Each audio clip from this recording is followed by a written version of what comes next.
power of sports can be profound. 40 years ago, the relatively simple game of basketball played a role in bringing two rivals together. Not rival teams, rival countries, rival superpowers. It happened right here in the DMV, and frankly, the world may be a safer place today because of a game and players like GIGI Ransom.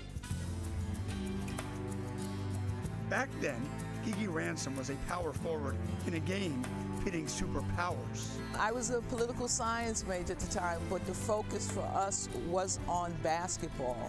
40 years ago, Ransom played for Federal City College, now known as UDC. The opposition that day, the Chinese national team.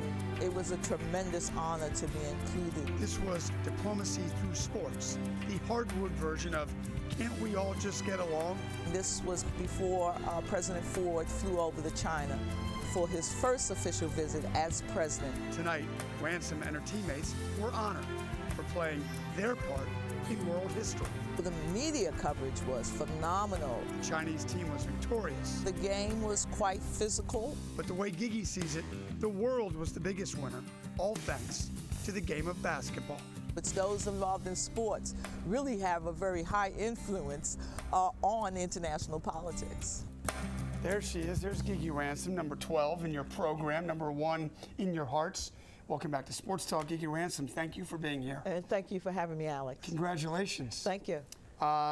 Before we get to tonight's reception, how did it feel to play in that game? How did it feel then, and then how does it feel now? But back then, what did you think you were getting yourself into? That was a very important game. We knew that from a standpoint how we carried ourselves throughout the week of related events was also very important.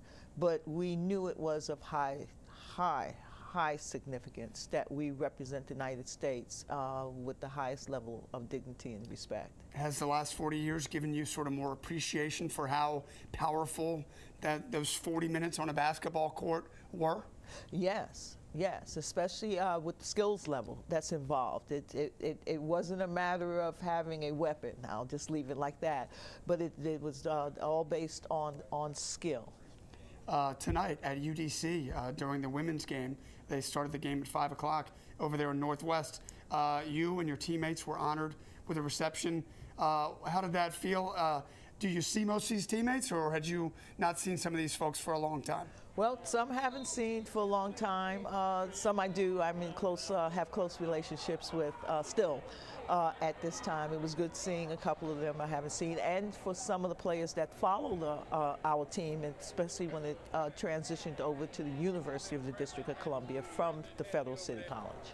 What a wonderful bond you must have with these other women. You played on a team 40 years ago, and that in and of itself would be a really cool thing to always hold on to. Then you add this historic, sort of profound, important national history event, international history event, and then you add that to it. What's it like when you're around the teammates? It was very nice tonight. Some folks I haven't seen in a while, as I said, and just for the recognition from individuals in the crowd that probably weren't even born Exactly. at that time, and for them to be able to grasp and have an understanding of what actually occurred was quite moving tonight. The game itself, what do you remember about the game? Do you remember, we've got one still photo of you taking what looks to be a sweet jump shot from like the right 3-point line. What do you remember so much about the game, if anything? Okay, number one, that was at that time it only counted for 2 points. Oh, but what I do remember, they were ready for us. I mean, they've had 4 previous games. They had just came from playing Queens College, who played against the UDC women tonight. But they were very well prepared for us for that particular game, and I get even more so, I guess, because of significance. It was being played in Washington, D.C., or the DMV, yeah. Cole Fieldhouse. That game was important. We started a little sluggish. We had just basically finished the volleyball season. I think we had played our last game about 2 days before. 3 days before, because the game was played the day after Thanksgiving that year. Mm-hmm. So took on a little different meaning for us, but we kind of warmed up in the second half, got into a groove, but it just wasn't enough. But again, like I said, it was physical. But not where they were trying to harm us or hurt us. It was just winded up being that type of a game. The game was just sort of one sliver of this sort of big week build-up and receptions afterwards, and this sort of, not a show, but a very important show for the countries and the world. We can get along. What was your experience like with their players? Maybe not on the court. I take it they were not speaking English.